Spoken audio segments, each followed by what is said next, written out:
Oi gente, eu sou a Nini, esse é o canal do Estante da Nini, um blog sobre livros e outras paixões. E nessa segunda-feira eu tô aqui para compartilhar com vocês os resumos da semana 153 e 154 do projeto Leitura Todo Dia. No caso da semana 153 eu gravei o vídeo, mas perdi uma parte do arquivo corrompido, então eu fiz uma enquete lá nas histórias e vocês votaram para unir com a semana 154, que eu até estava empolgada para voltar a vlogar, mas fiquei com esta pereba na minha cara a semana inteira. Aliás, agora ela já tá cicatrizando, praticamente na fase final aí de tratamento, mas durante a semana ela tava horrível, não tinha como falar e aparecer aqui pra vocês. Então vamos lá, sem mais enrolação, falar sobre o que interessa. Eu vou começar então com a semana 153, que foi do dia 30 de dezembro ao dia 5 de janeiro. Lá no dia 30, a segunda-feira, foi o único dia dessa semana que eu não li nada, e no dia 31 eu li praticamente todo As Aparências Enganam, da Christina Cook, que foi a minha última leitura finalizada de 2019. Eu tenho falado com vocês aqui com frequência que os romances de época me ajudam muito a sair da ressaca literária. São histórias fáceis, dinâmicas, leves, rápidas de ler. Sempre acontece alguma coisa que tu quer continuar no próximo capítulo, e não foi diferente com esse livro. Verdade que ele tem algumas partes repetitivas e eu achei o final dele bem corrido, mas no geral foi uma leitura boa e eu vou comentar sobre ele no blog. Eu vou postar o vídeo dessa semana do projeto, e o próximo livro que eu vou comentar no Estante da Nini é As Aparências Enganam, então não vou me estender muito por aqui. Só que eu gostei desse livro porque ele traz uma personagem em 1817 na Inglaterra que é veterinária. Então isso foi o que chamou realmente a atenção do livro para minha experiência de leitura, porque acabou gerando muitas cenas peculiares, o fato da Lucy ser veterinária e se envolver com a ciência veterinária, e o Henry, que é o par romântico dela, que é de uma família rica e abastada, ele teve um péssimo exemplo com o casamento dos pais, e ele decidiu desde muito jovem que ele casaria por interesse, por um negócio mesmo da família, com alguém de nome e alguém de fortuna para agregar ao que ele já tem. Só que é claro que esse casal se conhece, inclusive porque são apaixonados por cavalos, até tem um cavalo na capa do livro por isso também, e aí as coisas vão mudar para ambos. Então fica desde já o convite para assinar o feed do blog e me seguir nas redes sociais, porque esse daqui é o próximo livro que eu vou comentar no Estante da Nini. Foi a minha última leitura finalizada de 2019 e eu li 212 páginas dele na terça-feira, dia 31. Aí depois, gente, o meu ano começou com Virginia Woolf, Cenas Londrinas. Esse daqui é um livro de ensaio. Depois eu vou falar um pouquinho sobre a minha meta de leitura para 2020. Esse daqui já é uma das escolhas para a meta do ano. E eu, gente, não sei muito o que falar sobre esse livro, porque a Virginia escolhe aqui alguns cenários de Londres para escrever esses ensaios. Eles originalmente foram publicados numa revista, escritos, né, para serem publicados em 31 e 32, então com certeza Londres mudou bastante de lá para cá, mas ainda assim ela escolhe cenários que são muito simbólicos da cidade, e mesmo que tenham mudado agora, continuam sendo representativos. Como é um livro de ensaio, eu não sei se vocês acham interessante ter um post no blog para ele, mas se vocês quiserem eu posso falar um pouco mais sobre esses ensaios e apontar para vocês quais foram os meus favoritos e por quê. Esse livro também tem 2 conteúdos extras no início e no final, falando um pouquinho sobre a Virginia e a própria produção desses ensaios, então foi uma experiência bem interessante. Eu com certeza posso dizer para vocês que a Virginia Woolf é uma das minhas autoras favoritas e eu adorei ter começado o ano com ela. E aí, gente, na sexta-feira, dia 3 de janeiro, até o domingo, dia 5, eu li Luana e o Coven das 5 Bruxas, do Ronaldo Santana. Esse daqui é o livro 2 da série da Luana, eu acho que o livro 1 tá até aqui atrás ainda. Eu vou mostrar pra vocês. Esse daqui é o livro 1, eu também já falei sobre ele no Leitura Todo Dia. Se vocês digitarem o nome do livro na busca do blog, vocês vão encontrar os vlogs de leitura que eu falei sobre ele. E nesse livro 2, dá pra ver até pela capa, o conceito da capa e a própria personagem é um momento diferente. Aqui a Luana tem 13 anos, ela tá enfrentando dilemas adolescentes e precisa mais do que nunca lidar aí com a sua condição de ser fantástico, ser mágico, por assim dizer. Eu gostei desse livro porque ele traz justamente essa efervescência ali dos 13 anos, onde a gente sente tudo com muita intensidade, amor e ódio, quando a gente se sente traído ou enganado por um amigo, a gente fica com esse sentimento muito à flor da pele.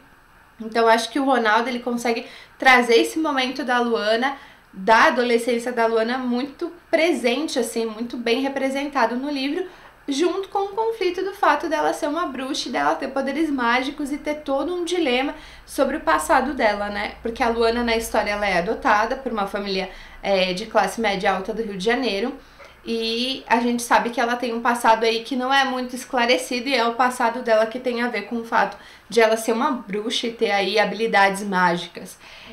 Eu tenho um porém com essa história que eu já senti no primeiro livro e eu senti nesse também, que é o ambiente extremamente elitizado do livro. A escola, as meninas, a Luana e as amigas são detestáveis, elas se comportam de formas ridículas até em alguns momentos. Então esse foi um certo obstáculo, porque, por exemplo, em 3 dias eu li 64 páginas desse livro e tranquilamente eu poderia ter concluído ele, mas eu tava, diríamos que, com um certo ranço disso. Mas do final, da metade pro final da história, a Luana passa aí por algumas situações bastante representativas para ela, que fazem com que ela enxergue do lado de fora como é ser humilhado pelas outras pessoas.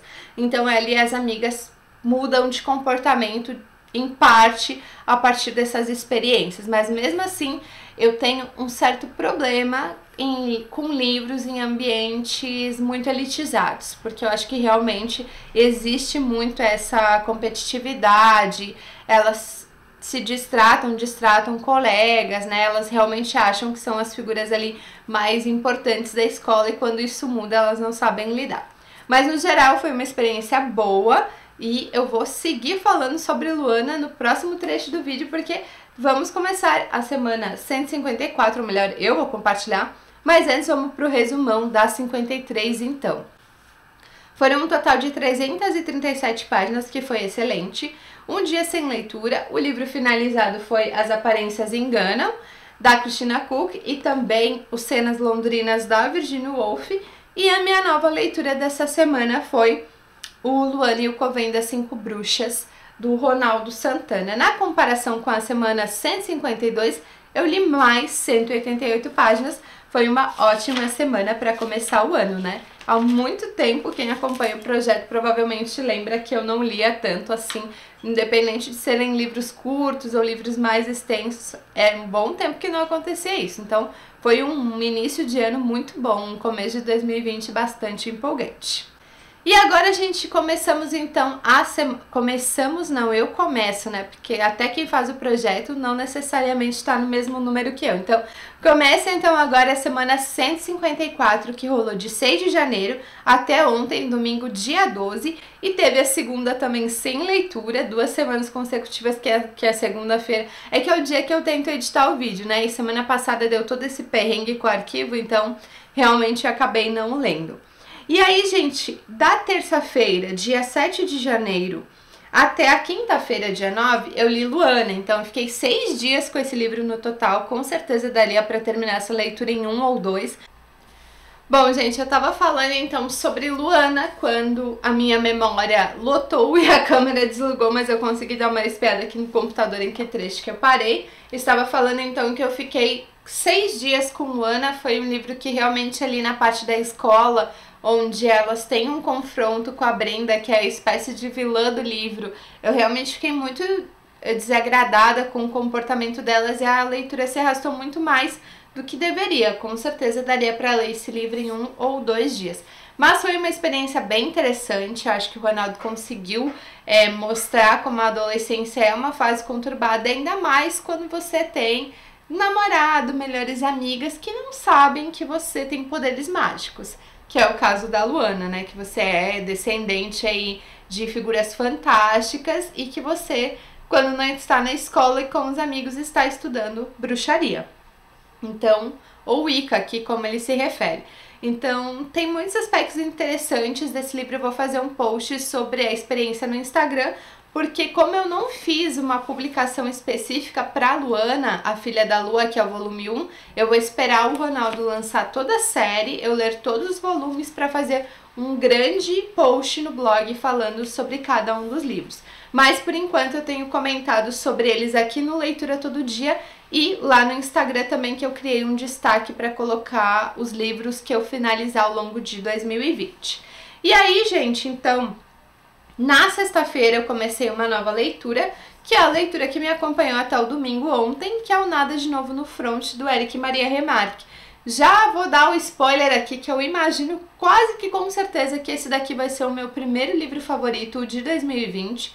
Ele é um livro sobre a Primeira Guerra Mundial. Eu gosto muito de estudar a história das guerras e eu e meu irmão somos muito viciados em Segunda Guerra, mas eu li pouco sobre a Primeira, que é a Guerra das Trincheiras, e em muitos sentidos é uma guerra muito mais cruel e terrível que a Segunda. Então aqui, na verdade, esse livro do Éric, ele é um livro antibélico. Ele tem o propósito de mostrar para as pessoas que a guerra, ela não tem absolutamente nada de bom para ninguém, em situação nenhuma e em nenhuma interpretação. Eu li, gente, de sexta a domingo, 100 páginas, dividido aí nesses 3 dias. Eu pretendo terminar ele hoje, que é segunda-feira, o primeiro dia da semana 155, mas eu já posso dizer pra vocês que em vários momentos esse livro me causou incômodo. Ele tem uma narrativa que não tem o propósito de chocar, então é um livro que tu consegue ler assim muito rapidamente, no sentido de que tu quer saber o que vai acontecer com aqueles jovens, tá? O grupo que a gente acompanha aqui são meninos de 20 anos, 21, e eles foram se alistar aos 18, então em vários momentos ele comenta aqui que, diferente dos superiores deles, que já vivenciaram outras coisas no exército, que tem família, filhos, esposa para quem voltar, eles não têm nada. Eles saíram da escola e foram pra guerra. E eles não têm aquela motivação para voltar, sabe? Os pais são independentes sem eles. Eles não têm namorados, eles não têm filhos, eles não têm ainda a família deles. Então eles têm esse sentimento, até o ponto do livro que eu li, de estarem um pouco perdido, no sentido de que não faz sentido também o que eles estão fazendo, né? Eles se alistaram porque era obrigação e porque todo mundo chamava de covarde os homens que não se alistavam, então tinha que defender o país, era uma questão de honra para a família também. Só que vivendo lá, eles percebem que não tem propósito aquilo. É uma coisa que causa muita degradação e muito sofrimento. Por outro lado, a gente tem um personagem no grupo que tinha um trabalho completamente miserável antes. Então a guerra para ele, de alguma forma, ainda é melhor do que a vida que ele tinha anteriormente.